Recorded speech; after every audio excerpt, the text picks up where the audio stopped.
রফিকুল, তুমি ভাই যে কাজগুলো করতেছো এইটা কখনোই তোমার থেকে আশা করিনি, বুঝছো? তোমার অনেক ভালো ভাবছিলাম। তুমি এইখান থেকে যাওয়ার পর কি একটা ভিডিও বানাইছো, পাবলিকের সামনে নিজেরে খুব ভালো বানাচ্ছো, তাই না? আর আমরা খুব খারাপ। তো গাইস, আগে আপনারা এই ভিডিওটা দেখেন। আপনারা হয়তো সবাই জানেন যে আমি অব্রর সাথে ভিডিও করতাম, দীর্ঘ 2.5 বছর ধরে একসাথে ভিডিও করি। তো ও আমার কখনোই টাকা দেয় না, আর আমি বিনা স্বার্থে ওর সাথে কাজ করছি, আমি একসাথে ভিডিও করছি। এখন কিন্তু আমি ওর সাথে নাই, মানে ওর সাথে সব সম্পর্ক শেষ আমার এই জায়গায়। ওই দিন আমি ফোন দিচ্ছি, আমার কিছু টাকা পয়সা লাগতো, তো টাকা চাইছি, আমি বলতেছে কোনো টাকা পয়সা দিতে পারবো না। একসাথে 2টা বছর থাকার পর কোনো মানুষ কিরকম ভাবে বলতে পারে যে তোমার আমি টাকা চাইছি, ও বলতেছে টাকা দিতে পারবো না। তাও ভাই বেশি টাকা না, অল্প অল্প টাকা চাইছি। যদি বেশি টাকা চাইতাম তাহলে হিসাবটা আলাদা ছিল।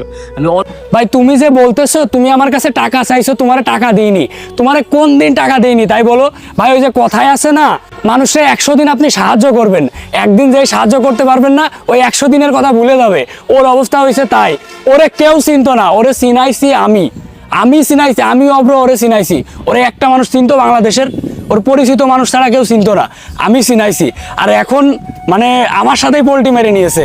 ভাই আপনারা জানেন এখন সমস্যা চলতেছে পাবলিকের, মানে সবারই সমস্যা চলতেছে এখন কিন্তু কেউ ভালোভাবে নেই।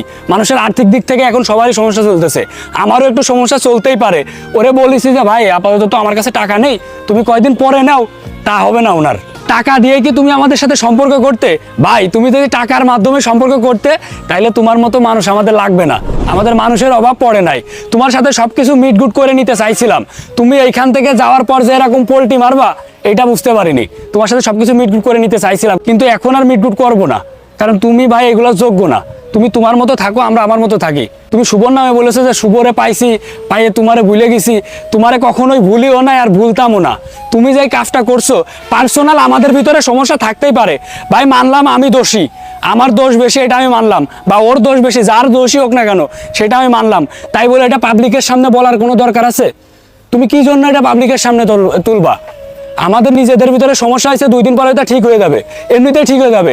এটা পাবলিকের সামনে বলার কোনো দরকার আছে? তুমি আমার নাম খারাপ করতে আইছো, তাই না? আপনারা অনেকেই ওর ভিডিওটা দেখার পর ভাবতেছেন ভাই আমি কত খারাপ, আমি ওর সাথে কত খারাপ ব্যবহার করি, টাকার জন্য কি না জানি করেছি। আসলে ভাই এখানে শুভ আছে আমার সাথে, ওর সাক্ষী আছে শুভ, ওর সাথে আমি কখনো কোনো বিষয় নিয়ে কোনোদিন খারাপ ব্যবহার করেছি? না ভাই, এরকম কোনো কিছু তো কোনোদিন দেখিও নাই। ও কোনোদিন দেখে নাই। আর আমাদের সাথে সোহাগ ভাই ভিডিও করতো, আমি যাই হোক আমি এখন ঝিনাইদহতে আসি, এই কারণে একসাথে ভিডিও করা হচ্ছে না, এই আর কি। তাই বলে ভাই তুমি এরকম পোল্টি মারবা? তোমার ভাই কাজ করা দরকার আছে, তোমার টাকার দরকার আছে ভাই। টাকার সমস্যা সবারই থাকে, আমারও থাকে, তোমারও থাকে, ওরও থাকে, সবারই কম বেশি থাকে। তাই বলে একটা টাকার জন্য তো তুমি একজনের সাথে এরকম সম্পর্ক নষ্ট করে দিবা, এইগুলো তো ঠিক না, তাই না?